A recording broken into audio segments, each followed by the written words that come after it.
Hello, everyone. Welcome to the CSE Mentor Program first event for mentorship pairs. My name is Alyssa Sandholm. I am the vice chair of the CSE Alumni Board Society. I'm also serving on the Student Engagement Committee, which is one of the committees that helps plan and run the mentorship program and all of the events within that, including this one. So as a representative of the board, I just wanted to thank all of you for being participants within the program this year. We're really excited with the amount of people who are able to partake. So that's really awesome. And thank you all for attending today. I hope that this event is useful and I hope it's informative.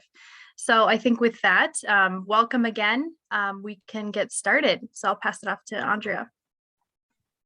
Thanks, Alyssa, and welcome everyone. My name is Andrea Hansen, and I am the Assistant Director of Events and Alumni Relations for the college.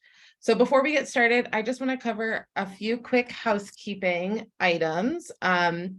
So first of all, this is a Zoom meeting, so you all have access to your video and your microphone. We ask that you stay muted during the presentation, but there will be time for Q&A and discussion following the presentation. At that time, when we're open for Q&A, you can either unmute and ask questions, or you can put them in the chat. If you need closed captioning, that is available. It should be on the bottom of your screen, the show captions button. And then we are recording today's meeting, and we will share the recording with all of our mentor program participants. So if anybody couldn't make it tonight, if your partner couldn't be here, you can share the video with them and discuss it after the fact. All right, so I'm going to quickly go through the agenda for tonight. So we're going to start off with a presentation from the CSE Engineering Co-Op Program Director and a CSE Career Counselor. They will talk about the co-op program. Then we're going to have a panel who will share their experiences as employers and students in the CSE Engineering Co-op program. Following the panel discussion, we'll have time for that Q&A, and then we will follow up with some upcoming events and program news. All right, so I'd like to introduce our two of our speakers tonight. Kia is a Leroy and Ruth Fingerson Co-op Professor and Director of the Co-op program. His home department is Electrical and Computer Engineering. He co-developed the curriculum with Professor Will Northrup from Mechanical Engineering and has regularly taught the two co-op courses, CSE 4896 and CSE 4996. Samantha is a Senior Career Counselor and Employer Engagement Coordinator for CSE Career Services. Samantha manages the engineering co-op program, builds partnerships with employers across multiple different industries, and helps students find opportunities and prepare for their job and co-op searches. And thank you both, Kia and Samantha, for being here today. So next, our panel is Sherry Durden received her bachelor's degree in electrical engineering from the U in 1984. She recently retired from Emerson Automation Solutions, but for the past 25 years, she has been an engineering manager across a number of engineering disciplines, managing both interns and co-op participants.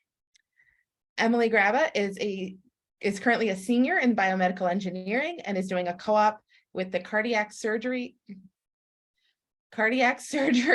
group at Medtronic. She is also part of Engineers Without Borders and the Biomedical Engineering Society. And Jessica Ta is a junior in computer engineering and currently works as a product development capital co-op intern at Atracure Inc.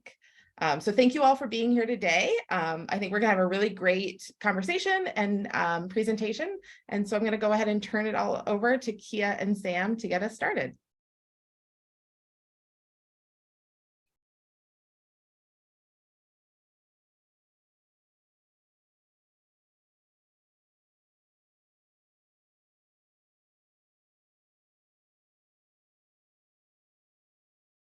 Hi, everyone. Sorry about that, getting everything set up. I'm Samantha Anderson. I'll be talking to you today about the engineering co-op program. We're going to first start out just talking about what is a co-op. So co-ops are 2 semesters. Oh, Kia. Hi. Oh, Okay. I'm seeing only half the screen. Does everybody else see only half? Oh, Yes, Sorry I thought about it might that. just be me. Yeah. Yeah. is it showing the whole thing now? Yes, thank you. Okay, sorry about that. So co-ops, they're 2 semesters long, so that would be a spring semester plus a summer semester, a summer plus a fall, or a fall plus a spring term. It has to be full-time work, 40 hours a week, and it has to be well paid, so competitive wages. Those co-op experiences will earn 4 credits for most degree programs. That counts as 4 technical elective credits. And then there's an online course that you take to cover essential non-technical skills. And those are what you're taking in order to get those 4 credits. So how is it different than an internship? A co-op, again, so it earns technical elective credit, whereas an internship does not. And usually internships are only 1 semester long. So typically those occur during the summer. They're usually only 10 to 12 weeks. So a co-op is significantly longer. It's usually about 8 to 9 months. So that's the core differences. Internships for the College of Science and Engineering rarely get academic credit. And so that's where is a big different factor there. You can see here the majors that can partake in the co-op program currently. If you do not see your major here, that doesn't necessarily mean you can't take the co-op course.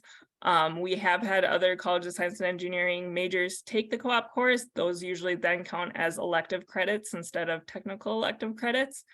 And we're still working with other departments to hopefully get more join as we go on here. And why should a student co-op? So typically, since you get to stay longer at a company, you do more meaningful and larger projects with the company. You have more one-on-one time with your supervisor, which has to be an engineer.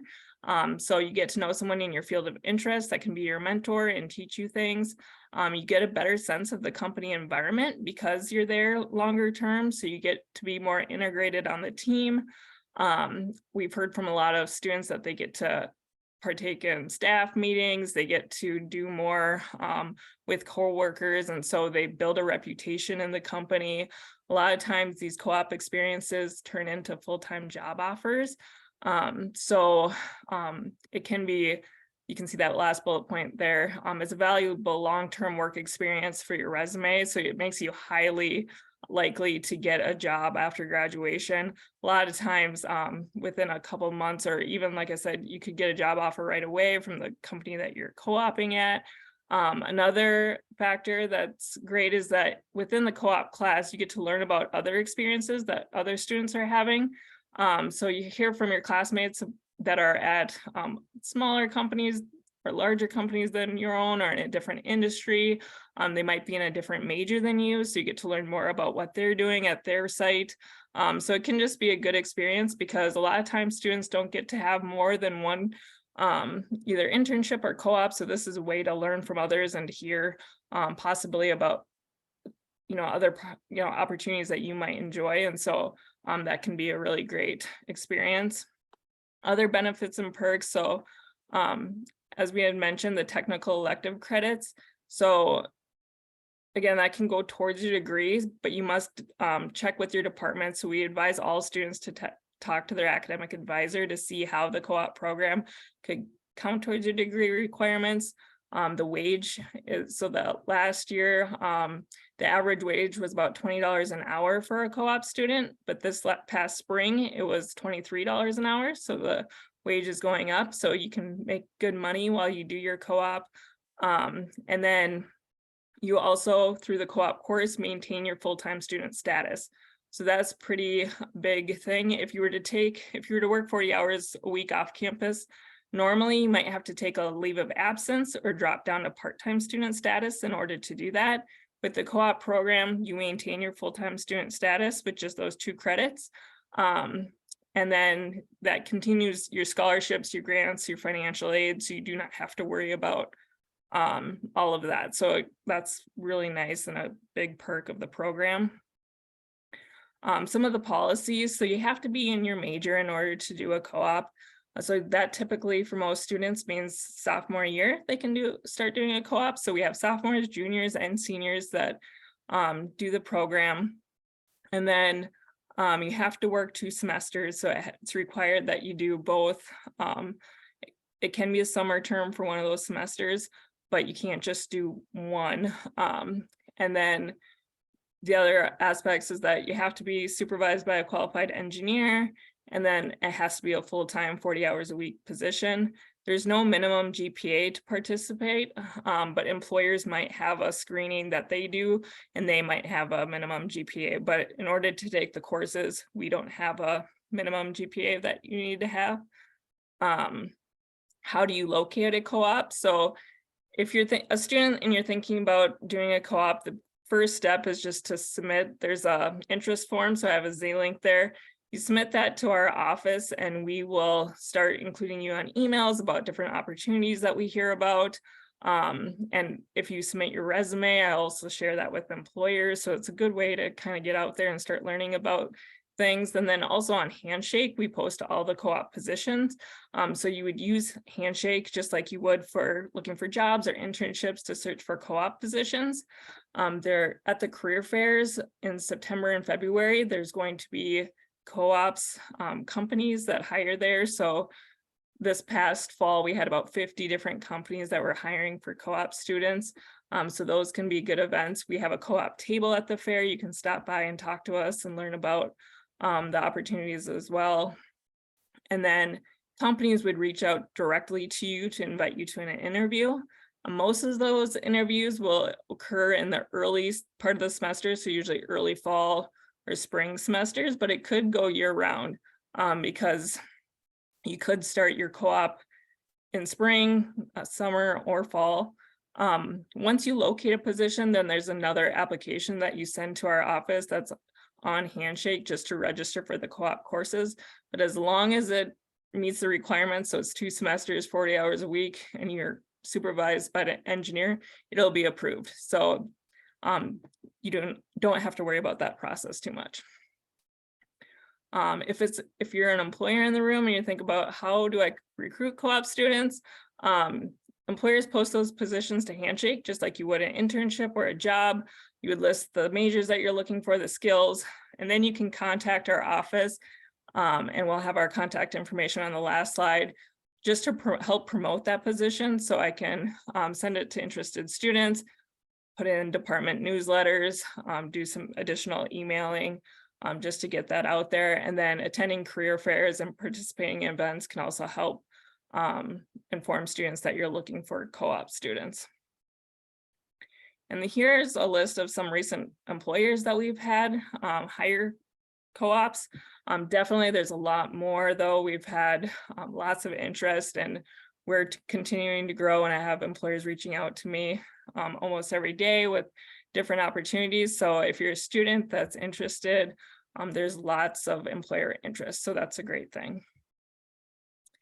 And then Kia was going to talk more about the courses. All right, thank you, Sam. So welcome everyone. I usually teach these courses, and I'm going to go over, what is academically, what are in these courses. So they are the 2-credit courses that are offered each semester.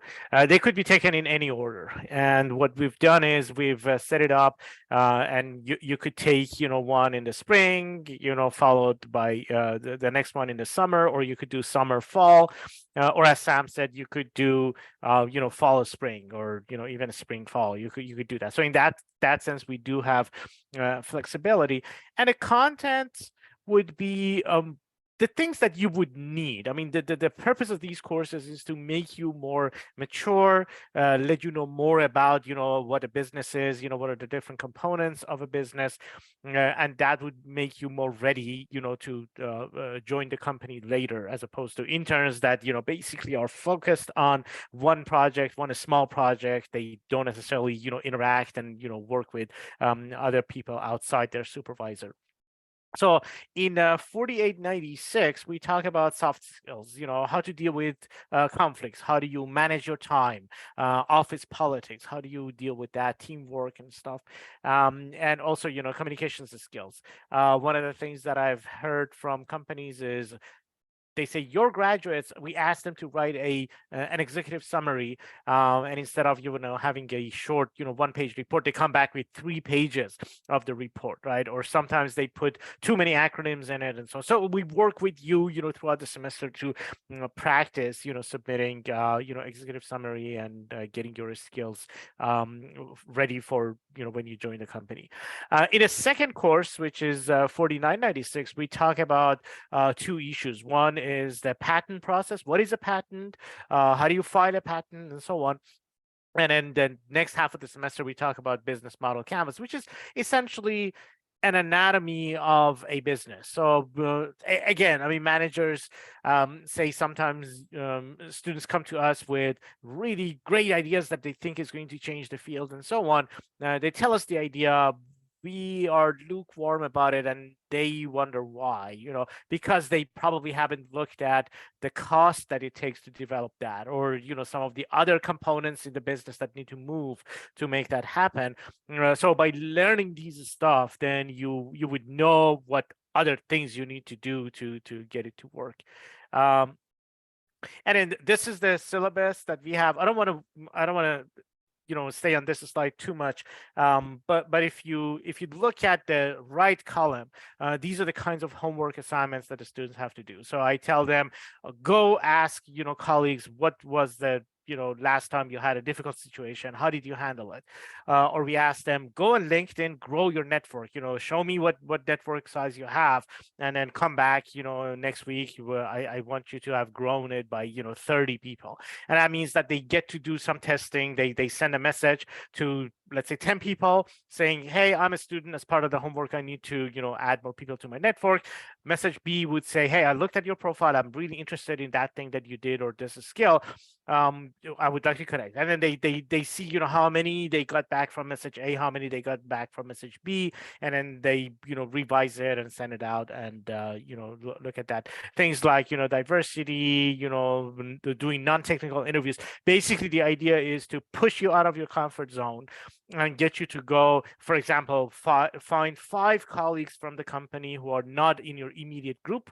Go sit down, talk to them, ask them about experience that they had, and anything that could help you bridge with their group. So students, in one sense, it's hard for them, but they really love it because they say, these skills are the things that we really need to work with. What you see in the middle is in the second course, the business model canvas. We talk about that. And in the background, you see a patent. We talk about what is a patent, how do you write a patent? And we don't get into nitty-gritty details of it, but I walk them through the process of sending your patent and then back and forth that you have with the patent office. As part of the assignments, they go to the company and talk to people to find out what is the process at their company. And it's interesting for your students to hear large company handles patents this way, small company handles patents this way. Some companies pay as little as $200 for you to file a patent. Some other companies have done as much as $2,000. So these are interesting for your students to hear from others and see how things are run in different companies. Next slide, please. Yeah, and then feel free to reach out to myself, Kia at UMN.edu, or Sam and other colleagues could be reached at co-op at UMN.edu. Would be more than happy to answer any questions. And at the bottom, you see the website that we have. On that website, we have more information. You can read about the conditions and some of the stuff that Sam talked about. All right, That's it from me. Thank you so much. Thank you. Thank you, guys. That's great. And that's a lot of great information. I know Joelle's been putting in the chat those links. So to find out more from the website, and we will share all of this in a follow-up email as well, with all the links, as well as with Kia and Sam's contact information. So, all right. So next we are going to start our kind of panel discussion. So I'm gonna ask Emily and Sherry and Jessica, you guys can go ahead and unmute. And if you're going to turn your videos on, turn your videos on, and we'll get started with that. So to start us off, our first question is, I'd like to ask all of you your thoughts on the idea that completing a co-op might delay your graduation. And so Emily, why don't you get us started? Yeah, so I think it really depends on what your major is. So I know some of the majors like mechanical engineering, they're a little bit more flexible with how they schedule your classes, and a lot of classes are offered both semesters. However, I am a biomedical engineering student right now, and the scheduling is not as flexible. So with my junior year, it was you either take the classes or you don't, and you wait until next year to take the classes. So it did extend my graduation date back one semester, but for me, it was well worth it. But it's definitely something that has a lot of different components to it. There's financial components, there is all sorts of different things that go into that decision, but it can push your date back, and it just kind of depends, I think, on what major you're in. And Sherry, from an employer's perspective, do you see an issue if you're hiring and you see a resume with a later graduation date than maybe that 4-year expectation?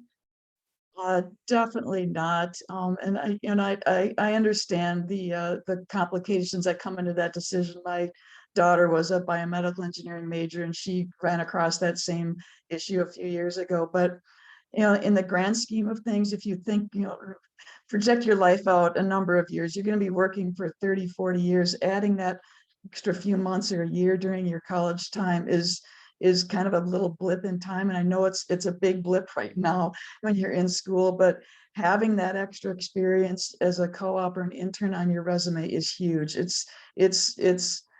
It's not common to see an engineering student that comes out now without some of that experience, and it really puts you ahead of the game versus somebody that hasn't had that, even if it's a summer internship or the full co-op. To get that level of experience coming out of school is huge. And to answer your question, no, I would not consider that at all if there's an extra semester or a year as a graduate. No. Great, thank you. Jessica, what are your thoughts on that? Hi, so I definitely want to add that despite, delays in graduation, I feel like the long-term benefits definitely make the co-op experience worth it. I feel like as a prospective and out-of-state student, I feel like not only by being part of the co-op program, I'm getting valuable work experience, being able to experience full-time job and, learn and apply the knowledge I've learned within and out of the classroom. I feel like the pay has definitely been great, and it's been helping me as an out-of-state student to keep myself afloat. And I feel like it's been an invaluable experience, and I still recommend that people should consider it as a good option. Great, thank you. So our next question for our panelists is about why a student might choose to do a co-op instead of an internship. So Sherry, why don't you start us off with the employer's perspective? Why might an employer prefer a co-op to a student to an intern?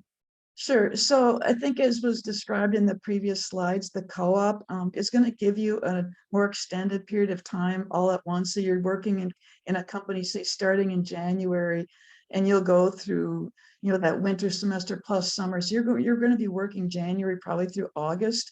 That's a good extended amount of time to be integrated into an engineering group. Get bigger projects that you're going to be working on for an extended amount of time. You'll start getting more experience and responsibilities as those months go along. But that being said, sometimes that doesn't work for some students. So you might have an internship that might be just a summer. You're still going to get some good experience, maybe just not as much as you would doing the co-op program. Great. So Emily, do you want to share why you chose to do the co-op over an internship? Yeah, so there were two main reasons why I chose to do a co-op. And the first one was really like after my junior year, I was like, I need a break without taking a break. And this has really offered me that opportunity and given me a chance to still continue growing without, like I said, taking a break off of school. So that was a big thing for me. And then the other thing was, it's really a chance for myself to get to know the company as well. So I know Sherry had talked about how, you get to really know the person who's doing the co-op, but the co-op also gets a chance to learn all about the group that they're in and the company and, determine, is this a place I really want to work at, next year or a few years down the line?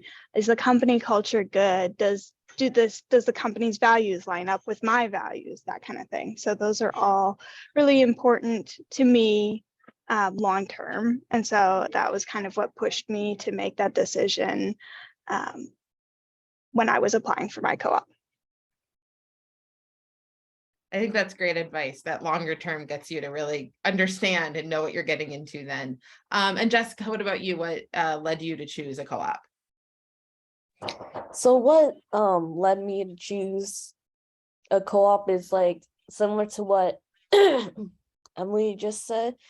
So I just felt like I wanted to take somewhat of a break from the normal, like, I guess like 13 credit load or like, doing school full time. And I thought it would be a great opportunity to have like work full time and get that credit for my classes as well. And I felt that having a co-op is more beneficial than a normal internship because at least the supplementary classes give more context on developing soft skills that you're definitely going to use in the workplace and give you some context of like the documentation or paperwork you might encounter. And I also chose the co-op because I noticed that it was just the process, in my experience, the process of getting one is significantly easier compared to getting an internship, because the way I did it was I filled out an interest form and I submitted my resume, and that way employers have my resume, and I was lucky and fortunate enough to have like my current company reach out to me, and then that eventually led down a process of me being hired at my current company. And I would like to take a quick note on that, just because I had a very different experience getting my own co-op. I actually found my co-op myself. So I looked on Handshake, and before I had even I knew that the university had a co-op program, but I didn't actually sign up for the email newsletter or anything. I just found my co-op on Handshake, applied, got the co-op, and then told the co-op program at the university that I had gotten a co-op. So there's a couple different ways to go about it as well. Thanks. So I was gonna add just, sorry, one more thing there too, is the last co-op that I had followed that same process too, found us and thought they were going to do an internship, and we had hired this student and then posed to them, say, hey, if you can swing this of 2 semesters, why don't you apply for co-op and we'll hire you on as a co-op instead of an intern. And so that worked out well for that student. But one other thing though too, since Emerson, where I worked, was a local company to the Twin Cities, twice now we have offered students to work part-time once they've gone back to school, even though they're taking maybe a full load of classes. Maybe they don't have classes on Tuesday afternoons or Friday mornings, and they'll be able to come in, even if it's only like 8 to 10 hours a week, just to keep things going and give them a little extra money. And we were always able to find small tasks and small project things for those students to work on as well. Great. And I'm sure Kia loved to hear how useful you found those courses, Jessica. That is great. It is definitely true. You're going to get a lot more support in that arena versus just a normal internship. Okay, our next question is, and I'm going to start with Jessica for this one. What is your top advice to a student considering or in the process of completing a co-op? What do you think a student can do to ensure it's a success? Well, I just wanted to say, as again, as someone currently in the co-op program, what you put in is what you get out of. And, throughout my experience, I kind of learned that, yes, there were some like challenges, especially with like getting used to like industry or working in the private sector. However, my best piece of advice is to like find like support in like your mentor, like your work mentors, and reach out to like different like coworkers, even though they're not in like the same department as you are. I felt what was really helpful at work is to make the most out of it. So I found out through my job, I have like benefits like a 401k. So I definitely took advantage of that. There's also like company-wide events where sometimes they have free food. I can't say that for other companies, but what I'm saying is that you can definitely be involved with like any like benefits or any events, and how to like deepen those connections, because networking is very important, especially in the future. Great, yes. All right. So Sherry, what do you have as an employer, from an employer's perspective? What do you think students are doing well and that is making it successful? So, I mean, I like that the advice about you get out what you put into it was awesome. So thank you for Jessica to that as well. It's going to be a very new experience for most students coming into a corporate environment, and just seeing what people do, when they get in the morning.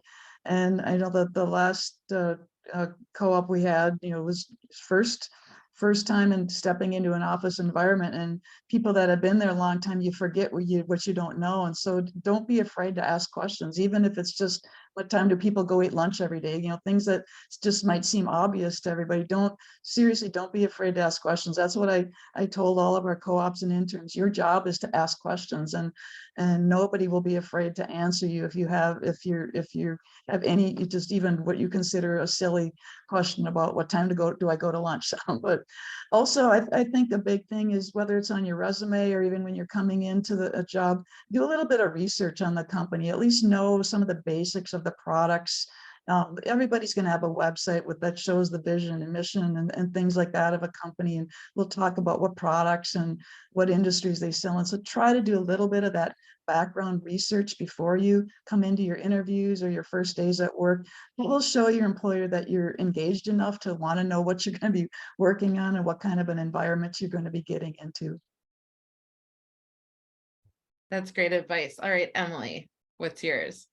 So my biggest advice for students, especially like right now when you are looking at co-ops and when you are interviewing for them, is to make sure that you approach the interviews not only for the employer to get to know you, but for you to get to know the employer and get to know, like, a lot of the times with a co-op position, you'll be interviewing with your manager or someone who knows your manager. And so getting a feel for, that person's managing style, and, do they seem like they're interested in helping you proceed with your career goals is really important for the students. And then the other thing I think is, if you're interested in getting a co-op, but you're worried about it, is when you are looking at your resume and building your resume, think about experiences that have been really important to you, because those are the ones that are easiest for you to talk about in your co-op or use in your co-op to kind of progress forward. So that's something, those are a couple of big things that I found really helpful. Great. All right. So my final question is the same question, but what can mentors do? So what's the advice to mentors? How can a mentor help their student, whether they're looking for a co-op, considering a co-op, or in a co-op? So we're going to start with that one with Emily. There we go. So I think a few of the big things that mentors can do, the first thing is just to be a resource. So when students have questions about what it's like to work in the industry full time, that can be really helpful, just to have kind of like that perspective of someone who is already in industry, because that was something I was a little bit hesitant is, what is industry actually like, and how does it compare to school? Because they're two totally different environments. So being able to answer those questions, I think it's also really nice to have someone who is in the industry who is willing to kind of proofread and just kind of check through emails you send, or, you know, documents and applications, or if you're writing some document or a cover letter, having someone to kind of proofread those who's been in industry and knows what your manager might be expecting or knows what the person you're talking to might be expecting can really help take the pressure off of learning how to write those emails and then send them out with less stress later. So I think those two things are really big for mentors to help students kind of move forward. Wonderful. All right, Sherry, what about you? What is your advice for mentors? Sure. Just kind of following up on that, what Emily said is proofreading resumes and documents. It's huge. You know, even just, you know, misspelled words or grammar that just you skip over after you've reread your own resume or document 10 times. You might miss some things there, but also just somebody to bounce something off of. If you're looking at a certain company or certain industry, your mentor is most likely going to have a lot more connections, either through their LinkedIn or just people they know of, somebody that might work at a company that you might want to know about. Think about what you're looking for versus what the company might be looking for. If you really want to have a design related job, but you're only seeing things for manufacturing or marketing, you know, maybe, you know, try to maybe be a little selective in making sure you can find a good match there. And I think your mentors can really help you talk through what the expectations would be if somebody in a design role versus a manufacturing role, marketing, I mean, there's just so many different ways, different paths you can take with an engineering degree. And I think a mentor can be very helpful in guiding those discussions to figure out what your expectations are versus what a company's expectations are for those different roles. Thank you. That's great. Especially like the advice about informational interviews. And I know that all of our students who are new to the program, we do an orientation in the beginning, and I play a video from a former student who talks about doing informational interviews and getting a co-op out of an informational interview that she did not go in expecting. She knew nothing about it. They just, at the end of the informational interview, were like, hey, you should apply for this co-op at our place. So that's always great advice. All right, Jessica, we'll end with your advice for mentors. All right, sounds good. So I guess my advice for mentors, they can definitely be a great support for students, you know, especially if both the mentor and the student are in like similar fields. The mentor can definitely provide an insight of like what to kind of expect at their job and what they might like encounter at the company. I also want to say that mentors can also provide constructive feedback, especially on like resumes and proofreading or revising any like documents. And lastly, since mentors have experience within like their field and working like professionally, I think it's best for them to give advice on how to build and develop soft skills, navigating like interpersonal conflicts at work, having difficult conversations, and definitely more advice on professional communication within the workplace. I feel that, yes, the technical skills are good, but another important component at work is to also have soft skills and know how to work with other people. Yes, that's wonderful. I will say also that our Google Doc of discussion topic ideas and activities that lives on our website for mentors and students to do, one of the things is role-playing difficult conversations in the workplace. And that is definitely something that if you're not familiar, if you don't have a lot of work experience, that can be really intimidating when you start working. And so that's a great thing for mentors to help with. Okay, well, thank you all so much for sharing your experience and advice. We have a lot of time left actually for questions. So I know there was one that was put in the chat that we'll get started with, but you can ask questions of any of our panelists or of Kia and Sam, and we'll get through as many as we can. Great. I'll pose the question that came into the chat. And before I do, just a plug for the CSE Mentor Program LinkedIn group. If you're a student who's considering a co-op, all of our former mentors and current mentors who've become part of that group, I'm sure would be delighted to talk to you if you're looking at a potential co-op at their company, and could tell you more about it and what the company is like. So that's a good resource. I believe Andrea will share the link for that in the follow-up email to this meeting. So consider that as a good resource as well. So the question that came in through the chat, and I'm guessing this might be for Kia and Sam, but if any of the students or Sherry want to weigh into, this might vary employer to employer, but I'm wondering if the co-op students typically sign a standard employee agreement, which would usually have a non-compete, or are those waived in this circumstance?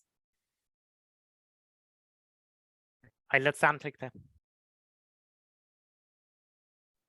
I would say it would be similar to internships.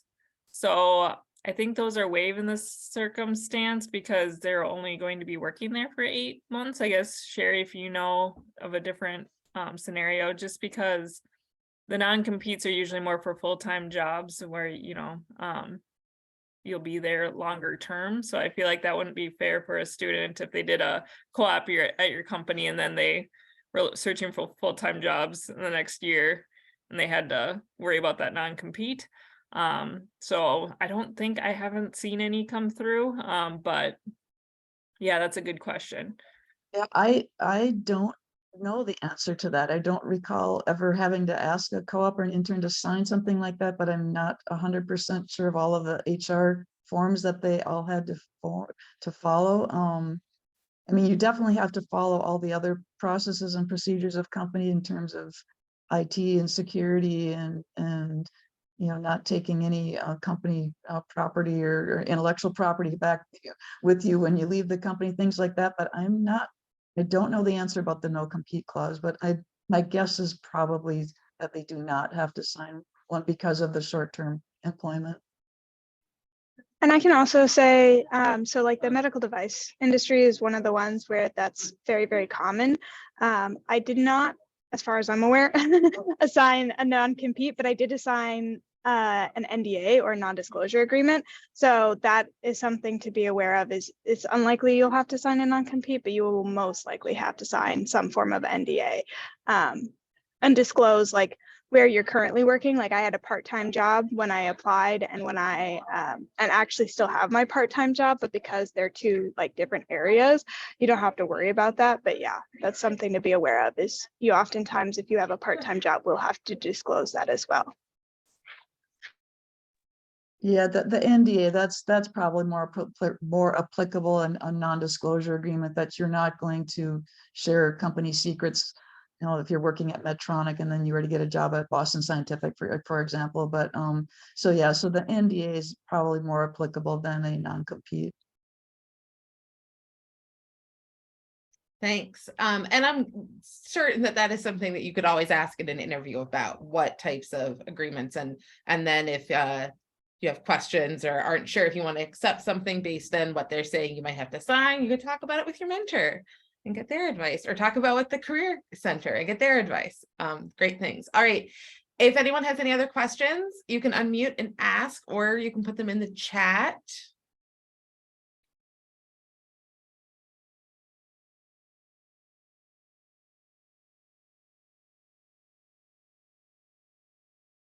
I'll pose a question that I know I've heard from the employer side, and I know it's different now, but some of our mentors on the call may remember when it was this other way, that there used to be a fee on the employer side associated with participating in our co-op program, but I believe that is no longer the case. So Sam or Kia, could you clarify that? Yeah, so there's no longer a fee for employers to be a part of the co-op program. That's because we took the way that students now apply for co-ops is very different. So the only fee that might come up is if you want to attend the career fair, then there would be the fee for attending the fair, but otherwise there's not a fee. Great, thank you. I got two other questions that came into the chat. The first one was, I just lost it. Is it possible to take a couple of other courses while also doing the co-op program? Yes and no. Yes would be, yeah, theoretically you could take it, and there are students who take it, but keep in mind that you're working full-time. And you're also doing the co-op course itself does not have much of a load. I mean, we meet some weeks for only 1 hour, some weeks for 2 hours for the lecture and discussion, which are online, and 6 to 8 p.m. usually is when we schedule them. And by the way, because they're online, you could be working in California and taking these classes, so that's why we do later at night, or in the East Coast. But you're going to be working full time. This co-op course doesn't add a whole lot of workload in terms of homework, but don't stretch yourself thin. I've had students who do it. Some of them, I mean, if you can manage your time, yeah, you could do it, but we do not recommend it. Sam, you agree? Yes. Yep.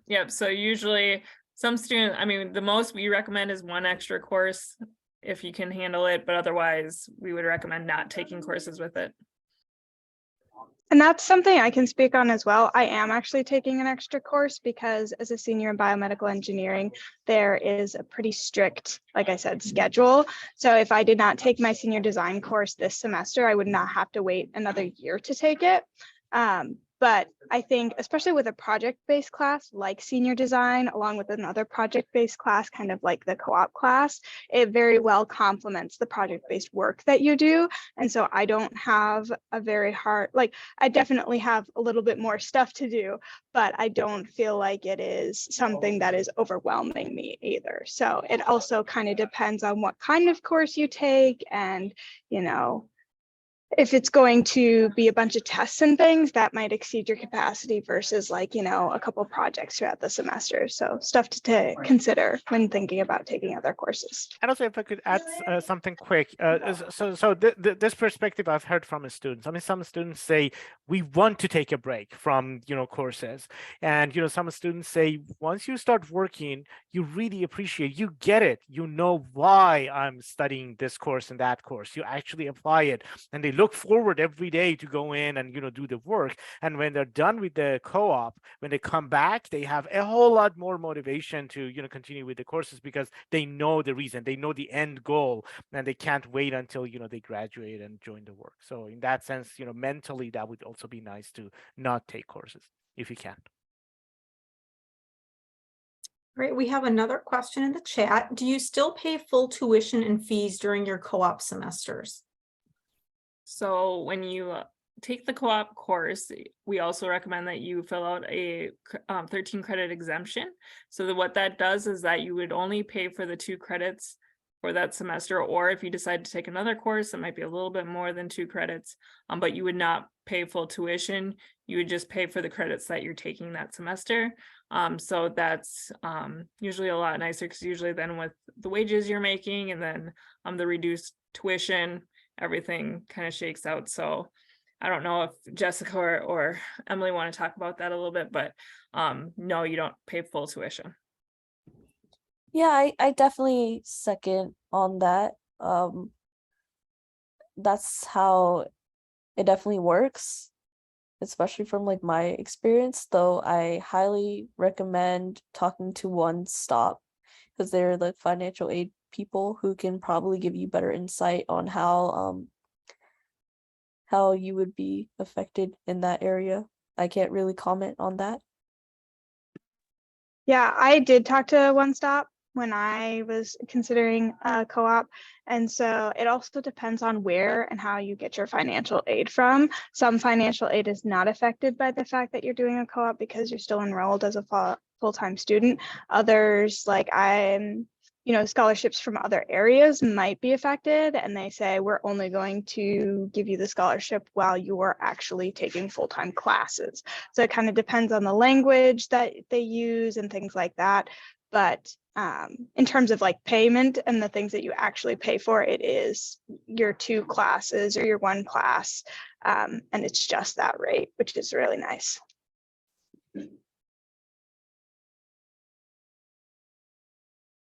That's all the questions I've gotten in the chat. If anyone else has any they'd like me to pose, feel free to put it in the chat. Or as Andrea said, you can also just unmute yourself and ask. While we wait to see if anyone has any questions, are there any other students on the meeting who are doing a co-op or thinking about doing a co-op, who want to share any of their experience or advice?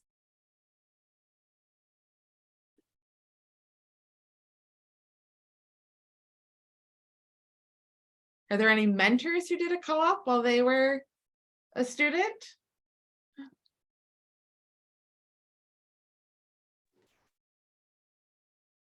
We did get one more question. Well, I see Pete just unmuted himself. Go ahead, Pete, and then I'll pose this additional question that came in. Yeah, I'll just Yeah. be real quick. I did a co-op. I graduated with a bachelor's in mechanical engineering in 1987 and did a co-op. And I think the program was fairly different back then. It was a quarter, that was when the U was on quarters, but a quarter on, a quarter off over the course of a full, you did a full year. So it was almost a 2-year program. So a little bit more of a commitment. Back then, but I think the way it's structured now is probably better in terms of the overall time commitment. But it was just a great program. I mean, I was a pretty good student, I have to admit, but going from being a student into a workplace environment was just total culture shock for me. And it was so much more comfortable to do that as a, still sort of with the student label around me, as opposed to a degreed engineer that's supposed to know what they're doing when they show up for work. So it was a great program, and I almost feel like it should be a requirement for graduation. I think it's so important and valuable. Well, what you just said flows perfectly into this next question that we got, which is really directed towards Jessica and Emily. For the co-op students, how was the transition from school to industry? And do you have any advice on how to make that transition go smoothly? That's actually a really great question.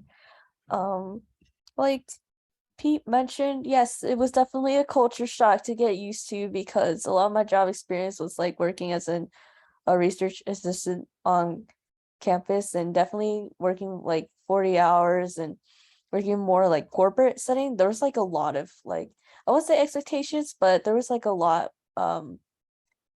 more things for me to do. I know at my company I had to be involved in more like official like testing procedures, and since it was a medical company, there's a lot more regulations that I had to look through, and I definitely had to learn more about the FDA approval and like their standards on things. So my best advice to try to get used to it is to really like leverage your mentor, or even talk to your supervisors or like the team that you're working on, because they've worked here for like a while, and they can definitely be a great resource to ask questions or seek guidance on how to like navigate working full time.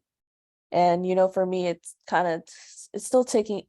takes a while to get used to it, because like I do programming a lot, so I'm always like at my desk, and so you kind of have to take things a bit like easier, and make sure you're really connected with people and like resources at work. And if you have any questions on anything, just there's different departments and like a lot of companies, and people are willing to help. So there's nothing wrong with asking for help if you need it. That's something I would like to add on. A lot of the people I talk to and work with they enjoy working with co-ops quite a bit. And so a lot of them are of the perspective, like, we're here to help you, like, yes, we're here to do our jobs, but because you're here, like, ask us questions. If you need help with something, like, let us know so we can help you. So that was really helpful for me, coming in being like, I don't know what I'm doing. And they know that, and they're aware of that. And so a lot of it is it's really nice to see kind of like take advantage of the fact that you're a student and that they know that you don't know stuff. So because this is the time, I mean, like when you first start your career, that's also the case, but this is a time when you can really ask questions and be like, I don't know how to do this. Can you show me how to do it? And then I think the other thing that really helped me transition was the fact that I started when a lot of the other interns at my company started. So I did a summer fall co-op. So during the summer, all of the other interns that the company hired were here at the same time. And so there were a lot of intern activities that I could go to kind of help me get my way into the different groups and things. So that was something that really helped my transition, as I was like, I know there's a whole bunch of other people who are going through the same exact transition at the same time. That's not to say that you can't do a spring summer co-op or a fall spring co-op as well. It just makes it a little bit easier, I think, to kind of transition. I can add, I mean, even though I'm not close to being a student, but Emerson, where I worked, has become much more purposeful about some of the things that Emily just mentioned, is having seminars for all of the interns and co-ops to have them get tours of different parts of the company or different buildings, different locations, meeting executives and hearing about their career paths.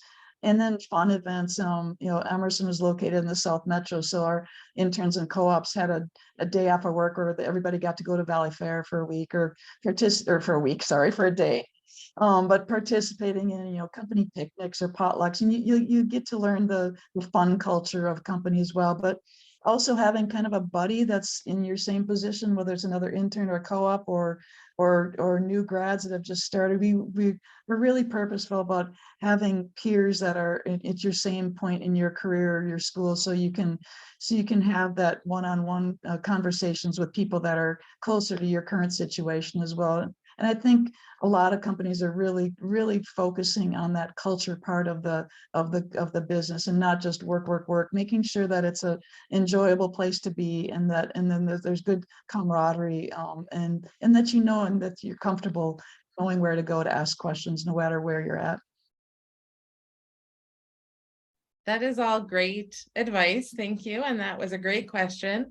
I think that's about all the time we have for questions. We're going to go through just some quick upcoming events and program resources for everyone. But we definitely want to make sure we get everyone out of here at 6. So let me bring up our next event is our mid-year event in, is that showing correctly?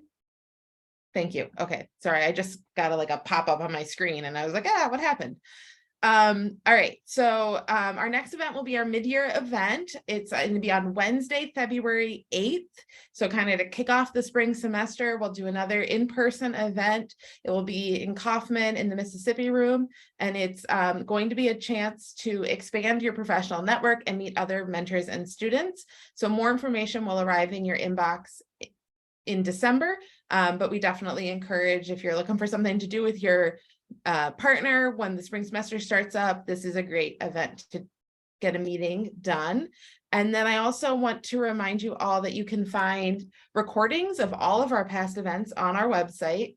This one will be added there. Like I said, we'll send an email with this recording with all of the links we shared, all of the information. So if you want to find out more about looking for a co-op or applying for a co-op, or if you're a mentor and you want to find out more about being an employer in the co-op program, all of those links will be included. But we have a lot of past events on our website that are similar to this one, networking and LinkedIn profiles and elevator pitches and informational interviews, all things that if you're, again, interested, you could watch the recording, discuss with your partner. That's another thing that you can do with your partner this year. And then, of course, as always, if you need anything, if you're having any trouble at all during the year, or if you have any questions or anything at all, please reach out to myself or Joelle. We are here to help. That's our contact information. And thank you all for being here tonight. Thanks, everyone. And thank you to all of our panelists and speakers. Thank you so much. It was great being here.